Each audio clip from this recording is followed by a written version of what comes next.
Por quase 2.000 anos, uma aranha colossal, um macaco do tamanho de um quarteirão e linhas perfeitamente retas ficaram lá, repousando no deserto do sul do Peru.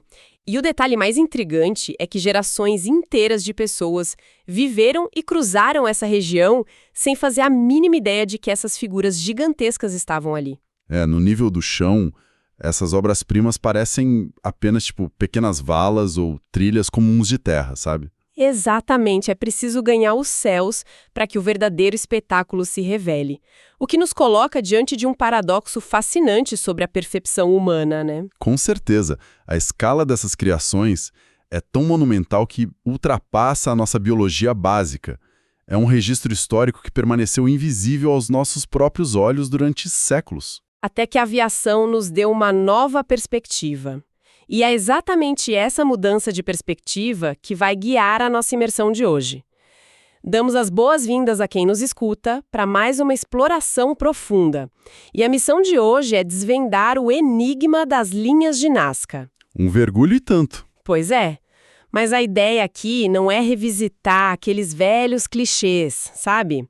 O material que a gente tem hoje cruza fronteiras incríveis. Sim, em vez de focar só em relatórios empoeirados, nós vamos conectar relatos de antigos cronistas com análises estatísticas super recentes.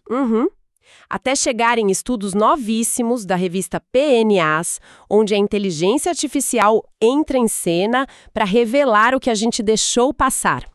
Queremos ir muito além dos mitos de alienígenas e entender a engenharia real ali, o propósito de sobrevivência. Para começar, a gente precisa entender o cenário geográfico. Estamos falando de uma planície árida entre o Oceano Pacífico e os Andes, com mais ou menos 500 quilômetros quadrados. Uma área gigantesca. Gigantesca. E o que torna esse lugar um laboratório quase perfeito é justamente a hostilidade dele. É o deserto de Sechura, um dos mais secos do planeta. E não chove quase nada lá, né? Quase nada. Variação mínima de temperatura, ausência quase total de vento. Então a climatologia da região funcionou tipo uma redoma de vidro invisível. Protegendo tudo intacto. Isso. Protegendo os geoglifos desde a criação deles, que ocorreu ali de 500 a.C. até cerca de 500 depois de Cristo. O que explica por que os cronistas espanhóis do século XVI, tipo o Pedro Cieza de León, passaram por lá e só relataram sinais na areia. Eles achavam que eram marcadores de caminhos. Ninguém viu o quadro todo. Pois é. Foi só em 1927 que o arqueólogo peruano Toribio Mejia Chesp começou a notar uns padrões maiores caminhando pelas colinas. Mas a revelação mesmo veio com os pilotos na década de 20, né? Exato, quando os primeiros voos comerciais e militares passaram por cima. De repente, a planície inteira ganhou vida. Pássaros gigantes, espirais imensas. E aí a imaginação da galera perdeu os freios completamente, porque tentar entender as linhas de Nazca estando no chão é tipo encostar o nariz num quadro impressionista gigante. Você só vê mancha borrada. Uma ótima analogia. Você precisa recuar ou voar para ver a obra de arte. E a reação inicial diante do inexplicável é sempre correr para o fantástico, né? Sim, a velha história de subestimar os antigos. Exatamente. A premissa falha de que, se os Nazca não tinham aviões, seria impossível fazer desenhos vistos do alto. Aí entram teorias como a do Erich von Däniken, nos anos 60. A famosa teoria dos antigos astronautas. Isso, sugerindo que as linhas eram pistas de pouso para naves alienígenas. Ou a teoria do Jim Woodman, que eu confesso achar um pouco cômica. Ele sugeriu que o povo de Nazca fabricava balões de ar quente para coordenar tudo lá de cima. Balões de ar quente no Peru antigo. Pois é, ele até construiu um protótipo nos anos 70 que voou de um jeito bem desajeitado. Mas, assim, é um esforço enorme para não dar o crédito à inteligência daquela galera, sabe? E aí que entra o trabalho do pesquisador Joe Nickell. Ele usou a arqueologia experimental para provar que não precisava de nada disso. Ele foi lá e fez na prática. Sim, ele e uma pequena equipe foram a um campo e, usando apenas materiais disponíveis na época, estacas de madeira, cordas e geometria básica, recriaram geoglifos em grande escala em poucos dias. Em poucos dias. Nossa, sem alienígenas e sem balões. Beleza, vamos desvendar isso.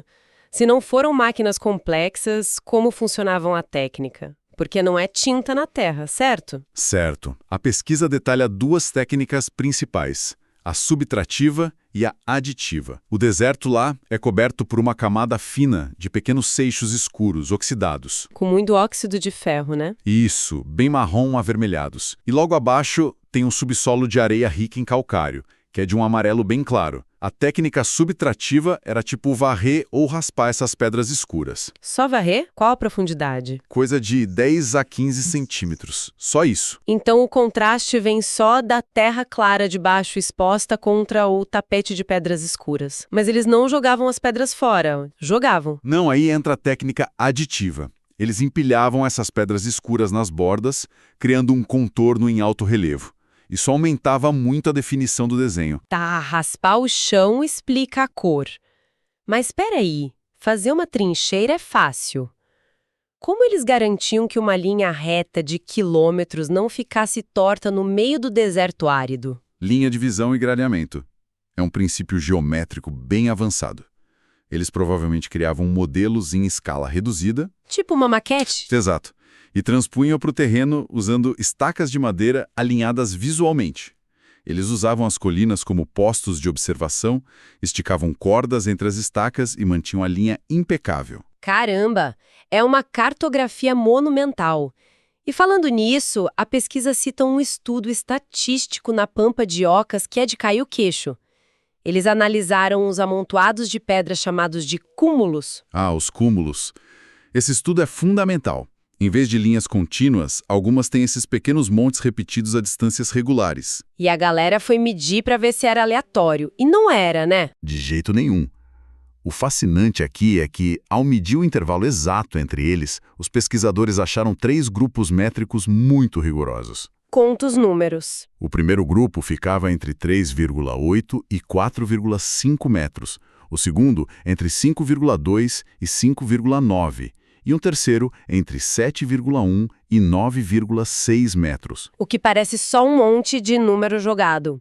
Mas aí eles cruzaram isso com as teorias de unidade de medida da época. Exato. A Maria Reiche propôs uma unidade padrão de 1,10 metros. E tem também a varandina, de 0,84 metros. E a mágica acontece quando a gente multiplica isso. É como achar a fita métrica invisível dos caras. 4 vezes 1,10 dá 4,40, cravado no primeiro grupo. Sim, e 5 vezes a varandina dá 4,20, também no mesmo grupo. Ou seja, eles usavam ferramentas padronizadas. O nível de pensamento abstrato para manter isso por gerações é absurdo. Tão absurdo que escavaram um desses montes e acharam o quê? Uma vara de madeira desgastada com exatos 1,08 metros. Uma correspondência brutal. Uma evidência material incrível. O que nos leva a perguntar, por que tamanho rigor?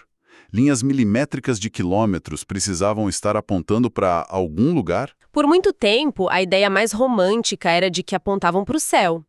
Calendários astronômicos gigantes. A teoria do Paul Kosuk e da Maria Reich, que as linhas eram observatórios de solstícios e constelações. Só que o Gerald Hawkins e o Anthony Aveni jogaram isso num computador nos anos 90 e a teoria caiu por terra. Não caiu. Completamente.